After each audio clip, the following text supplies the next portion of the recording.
Track 44. And now for some local news.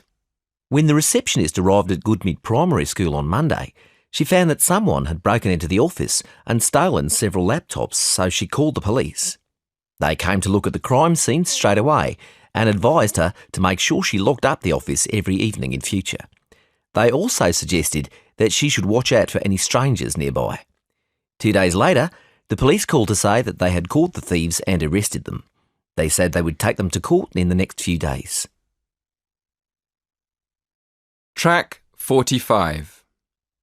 When the receptionist arrived at Goodmead Primary School on Monday, she found that someone had broken into the office and stolen several laptops, so she called the police. Track 46. Good morning. Thank you for inviting me to talk to you today. I like speaking to students, especially when there's a chance of making their lives a bit safer. Just to start, does anyone know what the most common crime is? No? Well, theft is the most common crime in the UK. There are various kinds of theft. For instance, robbery, when a thief takes something away from someone personally, like when you're walking in the street and someone grabs your handbag or your mobile and runs away. That's robbery. Another form of theft is burglary, when a thief breaks into your house and steals your property. OK, now I'd like to go on to talk about safety on holiday. You probably know that when you're on holiday abroad, you're in much more danger of being robbed. This is because you probably don't know the country very well. For example, you might not realise that you're in a dangerous area. One of the things you can do to protect yourself is to keep your passport and money in the safe in the hotel. You can always go back and get them if you need them. Another thing you can do is take an old mobile with you on holiday. These new smartphones are very popular with thieves all over the world. It's safer just to take an old one. Track 47. Hello everyone, I'm Jennifer and I work for Campus Security. Welcome to this very short talk about emergency phone numbers. To start with, you need to know that emergency numbers aren't the same in every country.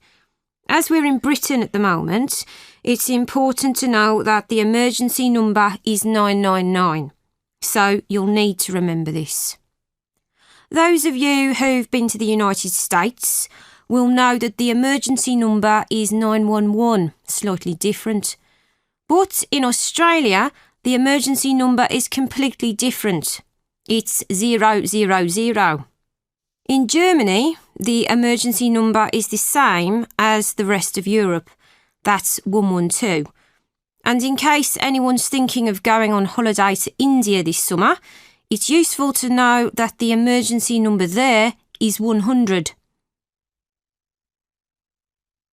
Track 48. Good morning. I'm here today to give you a few tips about security on campus. We're not just here to prevent crime, but to make sure you're safe 24 hours a day. One of the services we provide for students who live on campus is to walk home with you if you need to cross the campus late at night. I mean, we all know the halls of residence are quite a long way from the library, don't we? So, for example, if you've been studying in the library till late and you're nervous about going home alone, all you have to do is ring campus security on 3333 and we'll send someone to make sure you're safe. Okay?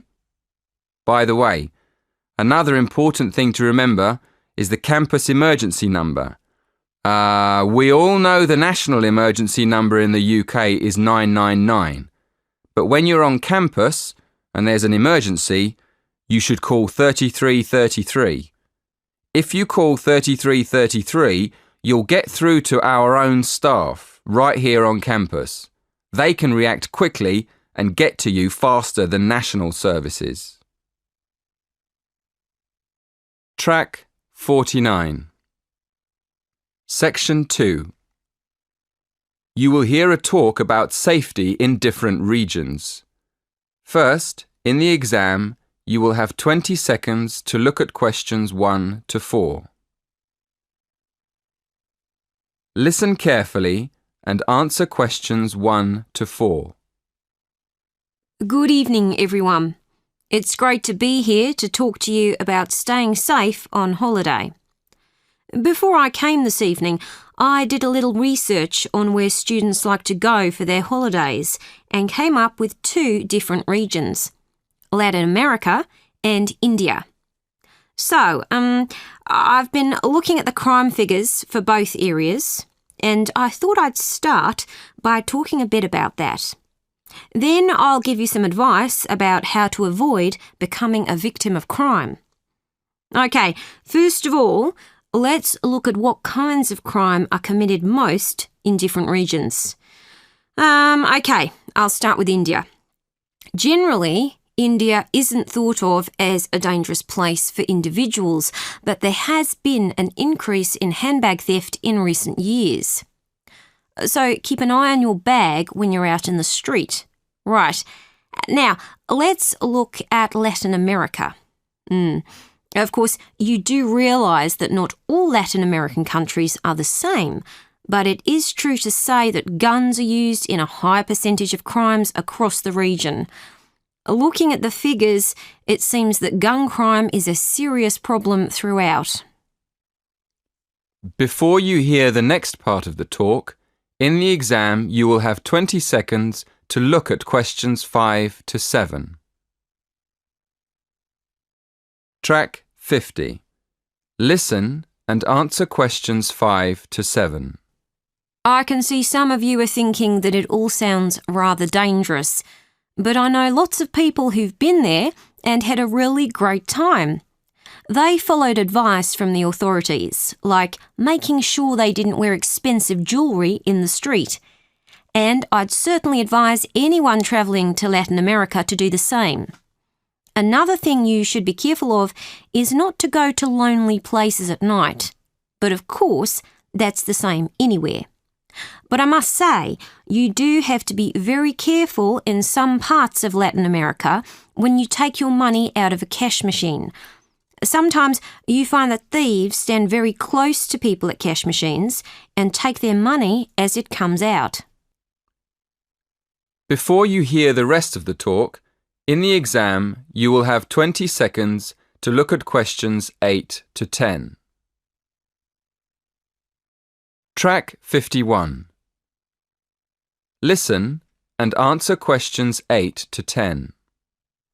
Okay, so now I'll finish by talking a little bit about India. I've actually been to India, and I didn't have any feeling that it was dangerous at all. First of all, I went on an organised tour with a group of people. This is definitely the best way to go because it's so much safer. I mean, I didn't go anywhere without the group, and we had a tour guide who spoke the local language and knew the area. In fact, I remember now, she warned us not to go off with strangers, even if they seem nice and friendly. But again, you wouldn't do that at home either, would you? That is the end of section 2. In the exam, you will have half a minute to check your answers.